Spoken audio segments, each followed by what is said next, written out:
할렐루야. 2024년을 힘차게 달려오신 우리 호성중앙교회 성도들 칭찬하고 격려합니다. 제가 여러분에게 찍어드리고 싶은 도장은 참 잘했어요 도장 별 5개 찍어드리고 싶습니다. 옆에 분에게도 한번 인사하고 격려하겠습니다. 참 잘했어요 별 5개입니다. 네, 하나님께서 마지막 예배의 자리까지 지켜주신 여러분들에게 별 5개 주신 줄 믿습니다. 오늘 시편 46편 속으로 들어가기 전에 이 말씀의 배경을 좀 알면 좀 실감나게 더 말씀을 대면할 수 있을 것 같아요. 시편 46편은 47, 48편과 함께 하나의 상황에서 지어진, 동일한 배경에서 지어진 시로 알려져 있습니다. 그 배경은 열왕기하서 18장에 나오는 말씀인데요, 산헤립, 아수르의 왕이었던 산헤립이 이스라엘을 침공했고 이스라엘 온 나라가 아주 유린을 당합니다. 성전도 파괴되고 성전 창고에 있는 보물 창고도 다 털려서 모든 것을 다 약탈당하게 됐죠. 자, 이런 역사적인 팩트 앞에서 신앙인이라면 마땅히 고민하게 되겠죠. 상황이 이런데 하나님 왜 안 나서시지? 하는 고민입니다.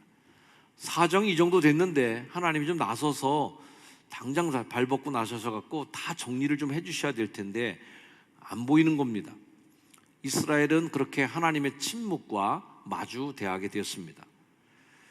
적에게 공격받아 죽게 됐을 때 당장 나타나 구원해 주셔야 될 그 여호와, 구약성서의 모세 때 이후로 출애굽 때부터 시작해서 사사기 시대, 선지자 시대부터 시작해서 엄청나게 하나님께서 이스라엘을 위해 싸워주시고 우리의 편에서 적군을 물리쳐 주셨는데 당장 나타나셔서 구원하실 하나님이 당황하게도 안 보이고 긴 침묵이 찾아옵니다.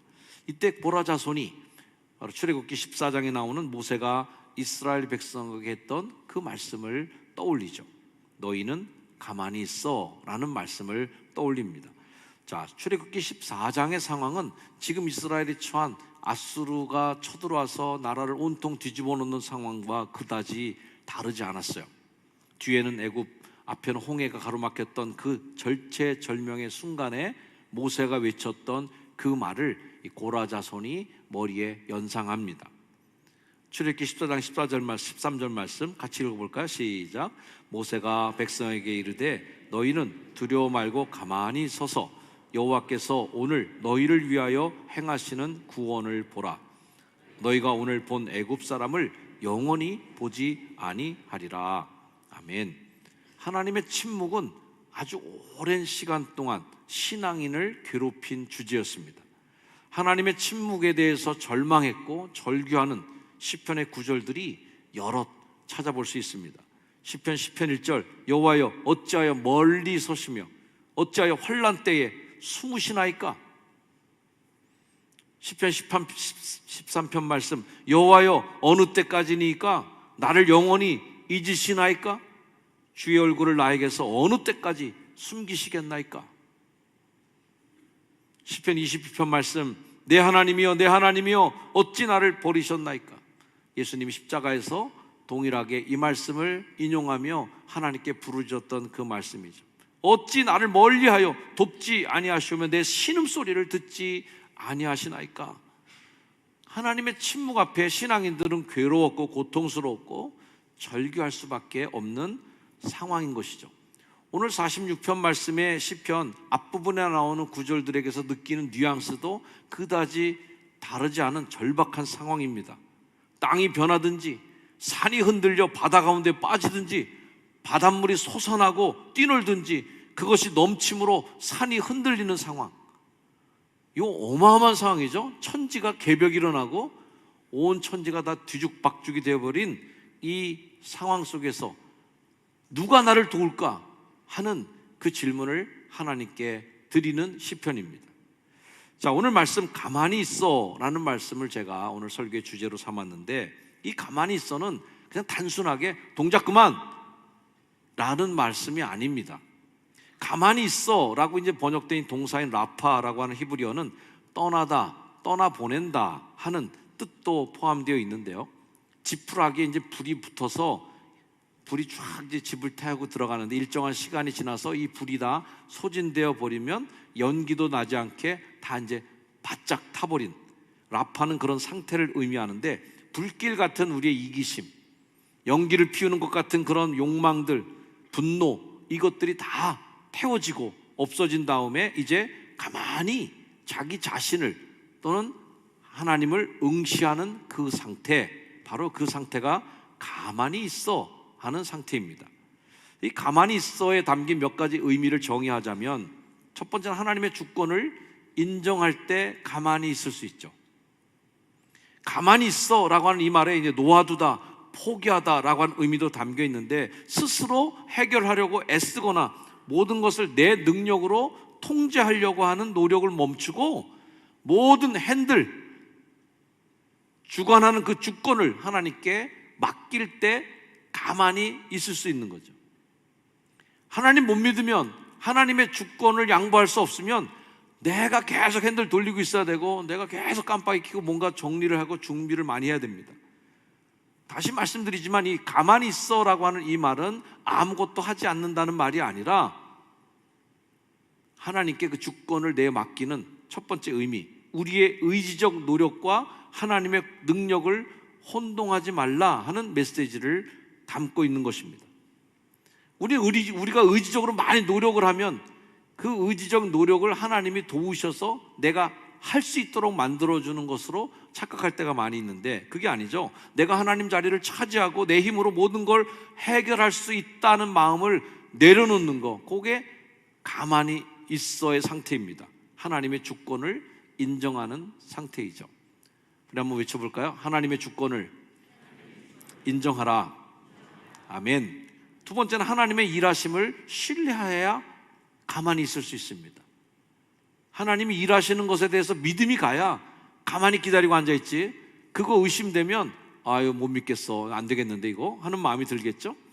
가만히 있어라고 하는 것은 하나님께서 마음껏 일하시도록 그분에게 신뢰를 다 드린다는 의미죠.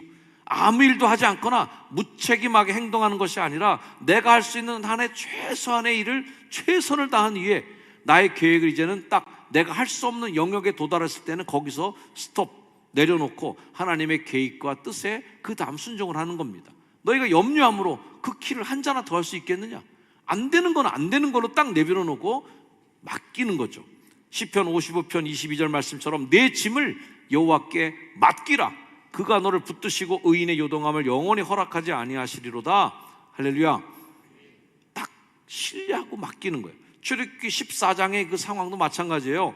두려워하지 말고 가만히 서서 여호와께서 너희에게 행하시는 그 구원을 보라 할 때 가만히 서서라고 하는 것은 하나님이 일하시는 것에 대한 완전한 신뢰. 이 가만히 있다가는 맞아 죽겠다, 가만히 있다가는 빠져 죽겠다가 아니라 하나님께서 능력으로 역사하시도록 회방하지 않고 딱 하나님의 영역을 보장해 드리는 것, 그분의 자리를 인정하는 것이죠. 하나님의 일하심을 신뢰하라. 다시 한번 해볼까요? 시작. 하나님의 일하심을 신뢰하라. 세 번째는 내면의 평안을 유지하라 하는 것입니다. 가만히 있어는 마음의 평안함을, 내 마음을 평안함 가운데 좀 두라는 얘기예요. 현대인의 삶은 바깥에도 많이 분주하고 안에도 굉장히 많이 분주합니다. 바깥에 분주한 거는 조금 컨트롤이 가능하지만 내 속에서 일어나는 분주함은 굉장히 컨트롤하기 어렵습니다. 내면의 불안, 염려, 그리고 그 염려와 불안과 미래에 대한 불안으로 말미암아 막 마음이 요동치고 불안해진 그 마음들, 그런 마음들을 하나님의 능력, 하나님의 평강의 손길을 믿고 내려놓을 수 있겠냐 하는 하나님의 도전의 말씀이에요. 빌립보 4장 6절 말씀 같이 한번 읽어볼까요? 시작. 아무것도 염려하지 말고 다만 모든 일에 기도와 간구로 너희 구할 것을 하나님께 감사함으로 아뢰라. 그리하면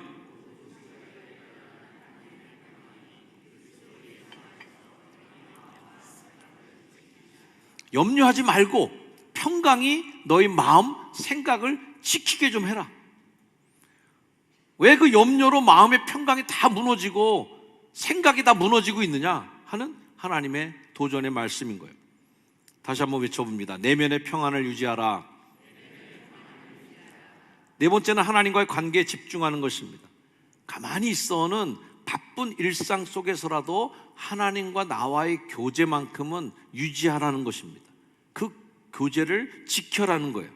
분주한 일상을 멈추고 하나님께 귀 기울이고 그분에게 묻는, 대답하고 하는 그런 시간, 간단하게 딱 한마디로 얘기하자면 기도하는 시간이겠죠. 기도하는 시간 확보하라는 거예요. 활동을 중단하라는 말이 아니라 활동 속에서도 하나님의 음성을 듣고자 하는 예배적 태도, 예배자적 태도를 상실하지 말라는 것입니다. 여러분 일상, 직장생활 막 일상생활 막 다니는데 거기서 어떻게 예배 보고 책 펴고 안 되는 거잖아요. 하지만 그 속에서 귀 기울일 수는 있다는 거죠. 분주한 일상의 삶 속에서 하나님 이거 어떻게 하면 좋을까요? 예배자라면 이 순간에 나는 어떻게 선택해야 될까요? 하는 태도, 묻는 것이 그 예배자적 태도 아니겠습니까? 하나님과의 관계에 집중하라. 시작. 하나님과의 관계에 집중하라. 다섯 번째는 영적 싸움에서 하나님을 의존하라는 것입니다. 가만히 있으라라는 것은 싸움을 포기하라는 얘기가 아니라 하나님의 능력을 의지하고 하나님께 바짝 붙어있는 더 전투적인 자세입니다. 내 힘이 아닌, 능도 아닌, 힘도 아닌 하나님의 영으로 이기고 승리한 여러분 되길 주의 이름으로 축복합니다. 한번 읽어볼까요? 시작. 영적 싸움에서 하나님을 의존하라. 연말에 오늘 이 말씀을 여러분과 함께 나누면서 분주함을 잠시 멈추는, 이제 오늘부터 시작해서 화요일 성경신 예배 때까지 남은 시간이 그다지 많지 않습니다. 일, 가정, 일터, 관계, 교회 사역, 여러 가지 일로 여러분 분주하게 잘 살아오셨습니다. 그렇게 살다 보니까 때론 하나님 잊고 살은 적도 많이 있었습니다. 하나님 오늘 우리에게 연말의 마지막 주일을 맞은 여러분에게 너희는 가만히 있어 라는 말씀을 건네십니다. 단순히 몸을 쉬라, 동작을 멈추라는 말씀이 아니라는 얘기 드렸습니다. 분주한 마음으로 향방 없이 분주하게 달려가는 것 잠시 좀 멈추어 봐라. 그리고 방향 좀 점검해 봐라. 목표 좀 다시 점검해 봐라 하는 것이죠. 우리는 내 문제는 내가 해결해야 돼 라고 하는 강박 속에서 살아갑니다. 그럴 때 하나님이 우리에게 이렇게 말씀하시는 거죠. 야, 내가 네 하나님이야. 내가 내 삶을 붙들고 있어. 내가 하나님이야. 나 무시하지 마. 나 외에 다른 신을 내게 있게 하지 말지니여다 하는 이 십계명의 첫 말씀처럼 하나님이 너 앞에 있는데 나 무시하고 살아가지 마 라는 것이, 스페인어 케렌시아라는 말이 있는데 이건 피난처, 안식처라는 뜻입니다. 이 투 경기장에서 소가 막 그 싸움하다가 잠시 숨을 고르면서 쉬는 장소가 바로 이 케렌시아라는 것인데요, 우리 모두는 각자가 치열한 피 튀기는 삶의 현장 속에서 잠시 숨어 들어갈, 잠시 숨을 고를 케렌시아가 필요한 것이죠. 누구나 자신만의 비밀스러운 공간이 있고 그 공간과 시간을 채우는 콘텐츠들이 대부분 있으실 겁니다. 어떤 분은 영화관을 찾는 분도 있고, 어떤 분은 숲을 찾아 나서는 분도 있고, 어떤 분은 조용히 혼자 커피 한 잔을 내려 마시는 분들도 있고, 차를 내리면서 마음을 정돈하는 분들도 있고, 좋은 친구 만나는 경우도 있습니다. 황인숙 시인의 강이라고 하는 시가 있는데 그 시에 이런 구절이 있어요. 당신이 얼마나 외로운지, 얼마나 괴로운지, 미쳐버리고 싶은지, 미쳐지지 않는지 나한테 토로하지 말라. 차라리 강에 가서 말하라. 당신이 직접 강에 가서 말하란 말이다. 이 말에 이 시가 뭐겠어요? 이 사람 저 사람 붙잡고 나 이래 나 저래, 그래서 그거 하지 말라는 거죠. 차라리 강에 가서, 이 뭐래요? 강이라는 존재가 뭘까요? 하나님 존재일 수도 있고 또 내면의 자신의 조용한 시간일 수도 있겠죠. 우리에게는 다 쏟아부어도 다 들어주시고 받아주시는 강물 같은, 바다 같은 하나님이 계시잖아요. 차라리 거기다 대고 얘기해. 왜 이렇게 자꾸 분주하게, 자꾸 복잡하게 여러 사람한테 다니면서 그거 왜 그렇게 하고 있어 하는 그런 의미를 담은 시라고 생각합니다. 2024년을 마치기 전 사람들에게 둘러싸인 북적북적하고 떠들썩한 세상이 아니라 오롯이 나 혼자 하나님을 대면할 수 있는 시간을 가져보시기를 주의 이름으로 부탁을 드립니다. 침묵의 시간, 침묵의 공간, 하나님과의 시간, 그 말씀이 바로 오늘 너희는 가만히 있어. 잠시 스톱. 잠시 멈추고 생각 좀 해보고 살아 하는 말입니다. 하나님 분주한 가운데 정신없이 돌아치는 사람에게 말을 건네지 않으십니다. 아니, 말을 건네셔도 뭔 말인지 모르고 그냥 지나쳐버립니다. 하나님, 야 잠깐 그래도 너무 시끄러운 길에서 자동차 경적 소리가 또는 핸드폰을 귀에다 꽂고 음악을 세게 들으면서 그러고 가는 이에게 불러봐야 휙 지나가고 끝인 거죠. 엘리야에게 임하셨던 하나님의 세미한 음성처럼 지진 가운데 불이 지나가도 다 지나가는데 거기서 하나님의 음성이 들리지 않다가 세미한 음성 속에 하나님이 말씀하시는 음성을 듣는 거죠. 폴복 여사가 이런 말 했어요. 내 안에는 나 혼자 살고 있는 고독의 장소가 있다. 그곳은 말라붙은 나의 마음을 소생시키는 단 하나의 장소다. 고독한 장소, 나만 있는 나홀로의 장소죠. 너희는 가만히 있어라고 하는 이 말씀은 하나님께 자리를 내어드리라는 의미입니다. 우리가 분주한 이유 중에 하나는 내 삶의 자리에 하나님이 계실 자리를 내어드리지 않기 때문이죠. 내 계획, 내 욕망이 마음의 중심부를 딱 차지하고 앉아있으니 하나님 들어설 자리가 없습니다. 그것이 자리 싸움을 하고 있으니 끊임없이 무언가를 이루어야 된다고 하는 부담감에 시달릴 때도 있습니다. 그때 하나님이 선언하시죠. 내가 하나님이다. 너희는 가만히 있어 내가 하나님됨을 알지어다. 우리가 믿음 생활한다는 의미는 뭡니까? 하나님이 하나님이 되시도록 그분의 자리를 확보해 드리는 거죠. 그게 믿음의 사람이죠. 믿는 사람과 안 믿는 사람 차이가 뭐겠습니까? 적어도 그런 결정권의 자리, 적어도 그런 선택의 중요한 자리, 적어도 방향과 목적을 결정하는 그 자리에 하나님이 계셔야 그게 믿음의 사람이지, 다 내가 결정하고 일 터지면 그때 와서 불러다 오는 게 하나님일 수는 없잖아요. 하나님을 신뢰하고 그분의 주권을 인정할 때 삶은 비로소 질서, 평안의, 평강이 우리의 마음과 생각을 지키는 단계로 도달할 줄 믿습니다. 사랑하는 여러분, 이 한 해가 지나가기 전에 하나님이 하나님 되심을 경험하는 여러분이 되길 주의 축복합니다.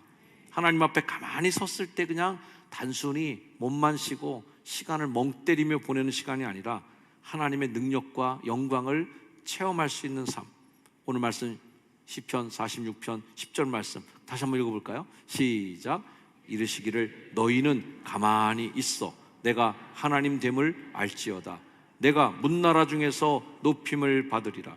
내가 세계 중에서 높임을 받으리라 하시도다. 이 성경 구절 너희는 가만히 있어라고 하는 이 구절을 서울대학교 전교수였던 백철현 교수가 이렇게 번역했어요. 고요하면 내가 하나님인지 알게 될 것이다.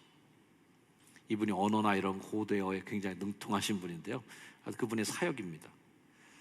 고요하다 또는 알다 한 이 고요하라, 알아라 하는 이 말이 동사가 명령을 두 개가 반복적으로 나오면 이렇게 두 가지로 번역을 할 수 있답니다. 고요하라, 그리하면 내가 하나님인지 알게 될 것이다. 또는 내가 하나님인지 알기 위해서 너희는 고요하라 하는 말로도 번역이 가능한 거죠. 하나님이 하나님인지 알고 싶다면 고요할 필요가 있다. 내 소리를 좀 줄일 필요가 있다. 가만히 있을 필요가 있다 하는 거예요. 사랑하는 성도 여러분, 한 해의 끝주일 분주한 걸음을 잠시 멈추시고 하나님 앞에 가만히 서서 하나님이 하나님이신 것을 여러분의 인생과 삶 믿음으로 증명해 보시는 여러분이 되길 주의로 축원합니다. 그리고 새해에도 역시 하나님께서 여전히 내 인생 속에 하나님이 하나님답게, 하나님이 하나님으로 내 인생을 끌어가시고 내 목표를 이끌어 가시는 하나님을 신뢰하시면서 가만히 있어 라고 하는 이 말씀을 귀 기울여 들으시면서 이 해가 끝나기 전 하나님 앞에 가만히 여러분의 걸음을 멈추시고 주님께 집중해 볼 수 있는 축복의 시간이 있기를 주의 이름으로 축원을 드립니다. 기도하겠습니다. 주님, 가만히 있지 못했던 우리의 분주한 마음과 우리들의 몸짓을 주님 기억합니다. 쉼 없이 뭔가 하려고 발버둥 쳤지만 싸한 후회함과 잘하지 못했다는 자괴감이 밀려올 때도 있었습니다. 이제 내려놓고 2024년 달려왔던 시간들을 주님의 손에 내어드리며, 하나님, 여기까지가 제가 최선을 다한 것입니다. 이제 가만히 주님의 처분을 기다리겠습니다. 하나님, 칭찬해 주시고 격려해 주시고 위로해 주시고 도닥여 주시옵소서. 새날을 꿈꾸는 성도들의 마음과 몸을 위로하여 주시고 하나님의 평강으로 인도하여 주셔서 땅이 변하든지 바다가 솟구쳐 산을 덮든지 산이 바다에 빠지는 이 놀라운 어마어마한 소용돌이의 순간 속에서도 이 대한민국을 지켜주시고 성도들의 마음을 지켜주시고 저들의 일터와 가정을 주님 보호하여 지켜주옵소서. 축복하옵고 예수님의 이름으로 간절히 기도하옵나이다. 아멘. 자리에서 일어나셔서 결단 찬양 찬양하시겠습니다.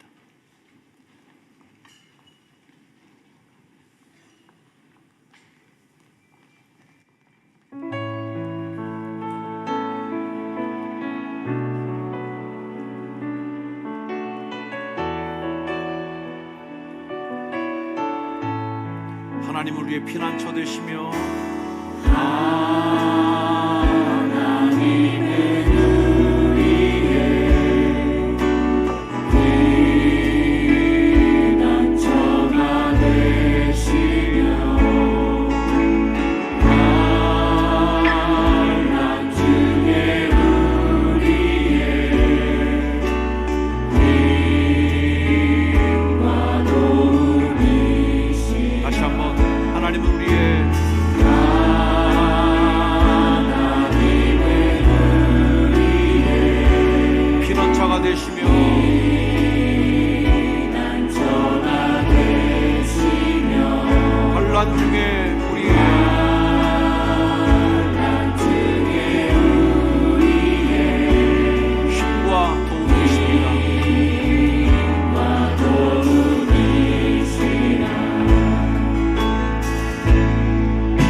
잠시 기도하겠습니다. 하나님, 사랑합니다. 내 아버지,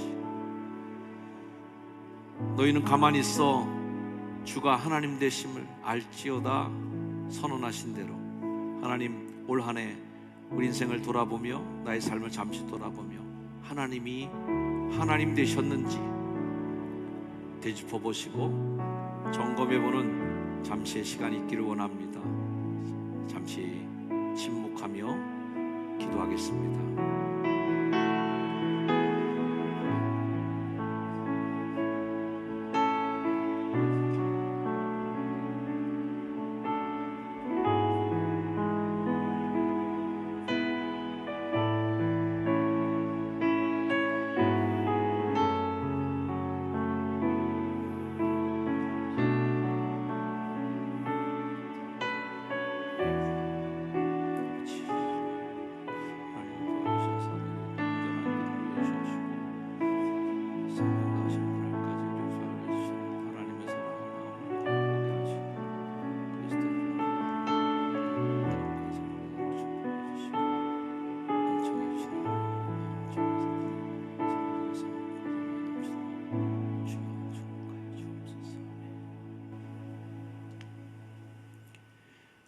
잘 달려왔던 2024년, 소란하고 시끄러운 내 속의 소리를 죽이고 고요하고 잠잠하게 주님을 바라봅니다.